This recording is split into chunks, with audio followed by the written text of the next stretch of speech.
بسم الله الرحمن الرحیم. به نام خداوند بخشنده مهربان. بنده رضا عسکری هستم و از کشور پاکستان. چون پاکستانی هستم میخواستم به پاکستانی ها هم فارسی یاد بدیم و خیلی ها به من گفتن که شما فارسی گرامر رو یعنی قواعد فارسی رو برای ما بازگو کن. برای این میخواستم برای شما بیام اینجا و روش بنویسم و برای شما یاد بدم، شما رو یاد بدم انشالله. امروز ما میخونیم در مورد قواعد زبان فارسی.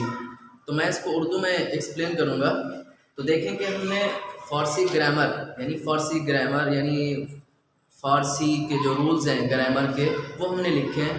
آج ہم نے یہ صرف ماضی کے لکھے ہیں اور میں کیمرے کے سامنے آیا ہوں.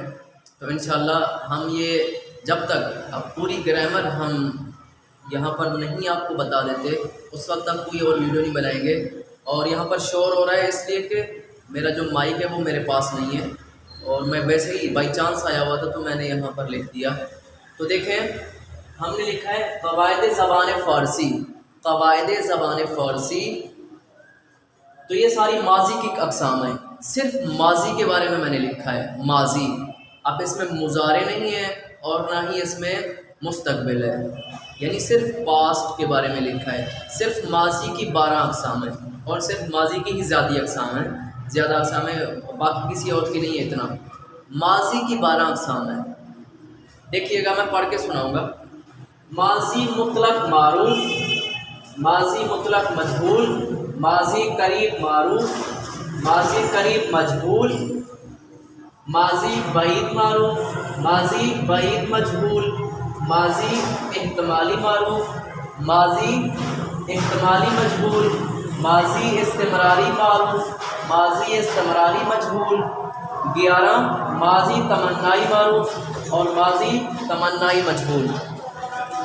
یہ 12 اقسام ہیں.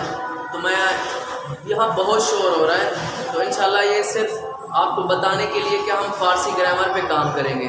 تو انشاءاللہ آج کے بعد میں مائک بھی لے کے آؤں گا اور اچھے طریقے سے میں اس کو ریکارڈ کروں گا لیکچر کو. ابھی اذانیں بھی ہو رہی ہیں تو بس اتنا تک. یہ آپ دوبارہ دیکھ لیں، میں آپ کو دکھا دیتا ہوں کہ یہ صرف ماضی کے بارے میں ہم نے لکھا ہے. یہ صرف ماضی ہے اور ماضی کی 12 اقسام ہیں. ماضی مطلق معروف، ماضی مطلق مجہول، ماضی مطلق، ماضی قریب معروف، ماضی قریب مجہول، اور 5واں ماضی بعید معروف، ماضی بعید مجہول، ماضی احتمالی معروف، ماضی احتمالی مجہول، ماضی استمراری معروف، ماضی استمراری مجہول، اور 11واں ماضی تمنائی معروف، ماضی تمنائی مجہول. یہ 12 اقسام ہیں. تو انشاءاللہ اس کے بارے میں ڈیٹیل سے ہم پڑھیں گے تفصیل سے کہ یہ کیا چیزیں ہیں. ان کی مثالیں بھی لائیں گے، ان کی تعریف بھی لائیں گے. بہت مزہ آئے گا انشاءاللہ. تو آپ اس لیکچر کو دوسروں کو بھی سینڈ کریں جو گرامر سیکھنا چاہتے ہیں تاکہ وہ بھی اس سے فائدہ اٹھا سکیں. والسلام.